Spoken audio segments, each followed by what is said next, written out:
Saat ini ada 3 pasangan calon presiden atau capres dan wakil presiden yang mendaftar untuk pemilihan presiden 2024. Mereka adalah Anies Baswedan Muhaimin Iskandar, Ganjar Pranowo Mahfud MD, dan Prabowo Subianto Gibran Rakabuming Raka. Ketiga pasangan calon tersebut telah menyerahkan visi misi serta program kerjanya jika terpilih menjadi pemimpin masa depan Indonesia ke KPU. Meski begitu, ekonom dan direktur Institute for Demographic and Poverty Studies atau IDEAS, Yusuf Wibisono mengungkapkan, ada warisan program dari Presiden Joko Widodo yang akan menjadi beban untuk calon presiden atau capres Indonesia selanjutnya. Warisan tersebutlah Ibu Kota Negara atau IKN Nusantara. Bahkan, Yusuf menyebut IKN telah bermasalah dimulai dari awal gagasan yang digulirkan hingga sekarang pembangunannya tengah dikebut. Selain karena prosesnya yang cenderung terburu-buru, pembangunan IKN juga merupakan proyek jangka panjang dengan biaya yang sangat mahal. IKN juga memiliki implikasi sangat luas karena akan memindahkan ibu kota negara. Tak hanya itu, ibu kota baru ini juga menjadi mega proyek dalam hal ekonomi, sosial, dan politik. Adapun puncak ketidakdemokratisan IKN menurut Yusuf adalah saat pemerintahan lokal di ibu kota baru itu berbentuk pemerintahan otorita, tanpa diisi oleh kepala daerah dan Dewan Perwakilan Daerah atau DPRD yang dipilih secara demokratis.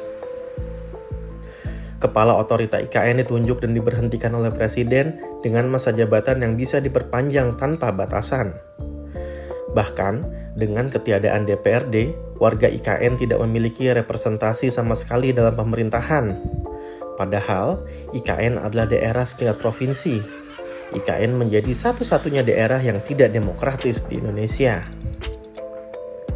Berdasarkan penelusuran Tempo, dari 3 pasangan calon presiden dan wakil presiden pada Pilpres 2024, hanya Anies Baswedan dan Muhaimin Iskandar yang tidak menyebut IKN Nusantara dalam dokumen visi misinya. Sementara Ganjar Pranowo Mahfud MD dan Prabowo Subianto Gibran Rakabuming Raka akan melanjutkan proyek ibu kota baru tersebut. Namun, karena sudah terlanjur dibangun, Guru Besar Ekonomi Institut Pertanian Bogor Didin S. Damanhuri menyarankan kepada capres dan cawapres terpilih agar memaksimalkan IKN cukup sebagai ibu kota pemerintahan saja.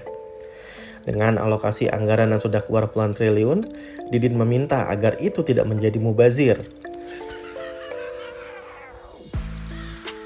Selanjutnya, utang negara yang mencapai 6.310 triliun per Agustus 2023. Melansir dari laman bi.go.id, utang luar negeri Indonesia pada triwulan 2 2023 turun dibanding triwulan sebelumnya.